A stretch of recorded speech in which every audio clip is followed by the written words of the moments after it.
With the escalation of digital technology and the digital workforce, the use of e-learning systems is now widely accepted as a significant means to efficiently and flexibly deliver training and development in the workplace.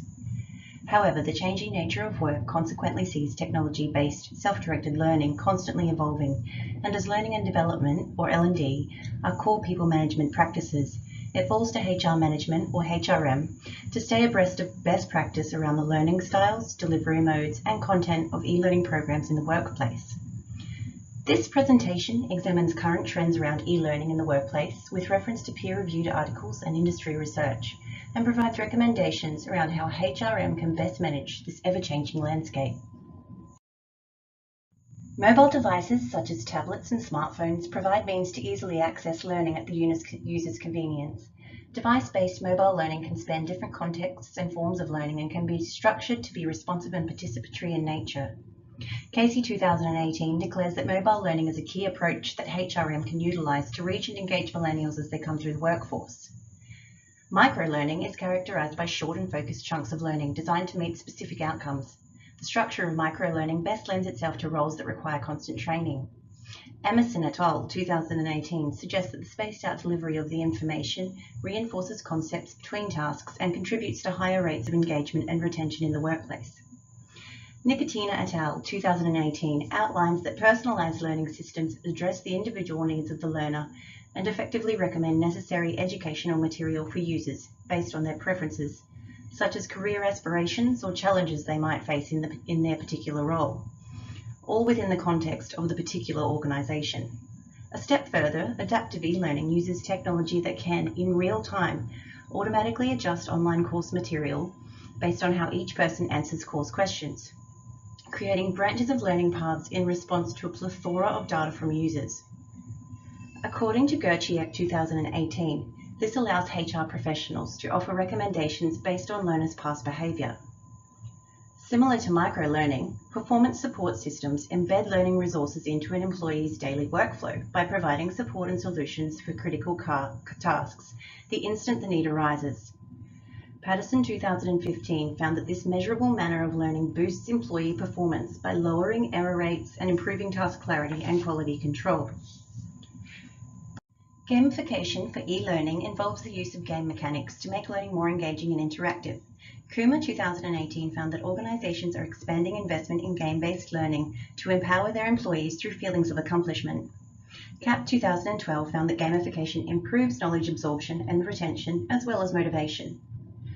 Virtual reality programs can deliver custom-made scenario-based simulations, providing experiential learning in a low-risk virtual environment without real-life consequence.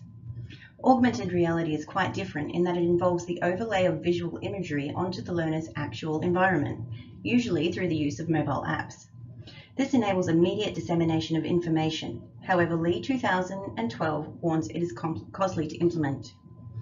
Wang 2018 describes that artificial intelligence, or AI, creates a personalized e-learning experience by providing human-like assistance in response to an individual and within a specific context. AI agents are unique in that they can perform tasks autonomously and intelligently, and Wang 2018 believes it can be credited with improving learner outcomes by recommending training material, guiding learners through masses of content, and retrieving accurate data-related answers. Capable leaders are vital to the success of an organisation, yet the very nature of their roles makes finding time to upskill via traditional modes of leadership training problematic. Hughes 2018 says that this has seen a rise in e-learning content that delivers customized theoretical knowledge to the leaders of an organization, and then augments this with scenario-based experiential learning. Mays et al. 2016 suggests that HRM will find leadership e-learning useful for highlighting gaps in knowledge, allowing leaders to learn from their mistakes, and to increase the capacity to measure and monitor leadership performance more accurately than traditional training allows. It is widely acknowledged that stress has a negative impact on employee health and performance.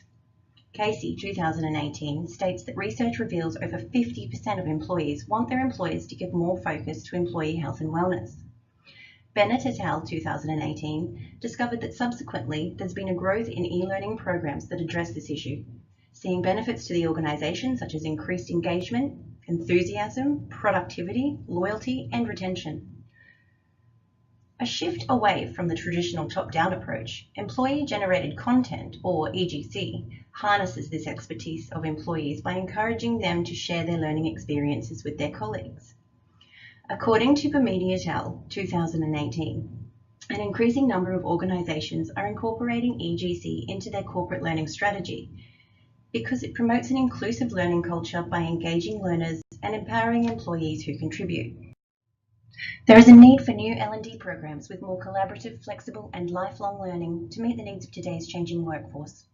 E-learning is here to stay and will continue to progress, and while it may seem difficult to stay abreast of this rapid growth, HR professionals should continue to promote the use of technology-based development as an effective L&D instrument.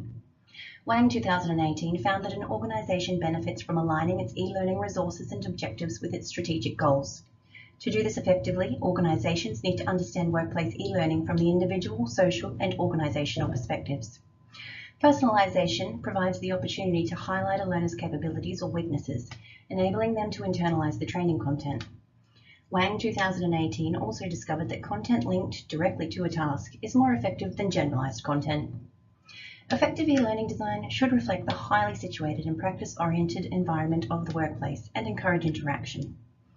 HRM need to inject more leadership development content into e-learning courses, particularly around training leaders in coaching and conducting better performance discussions with their staff executives.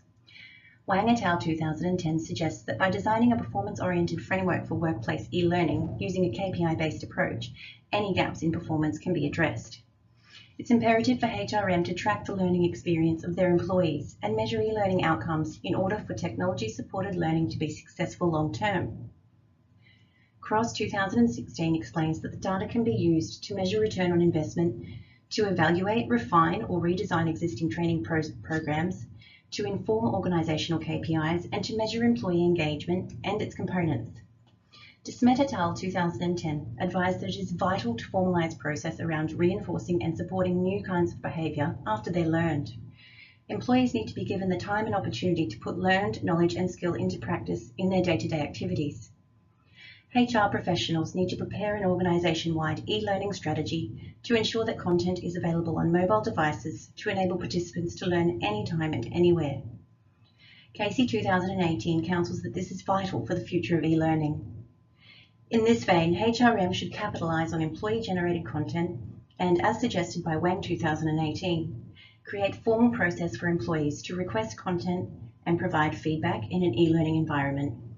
Thank you.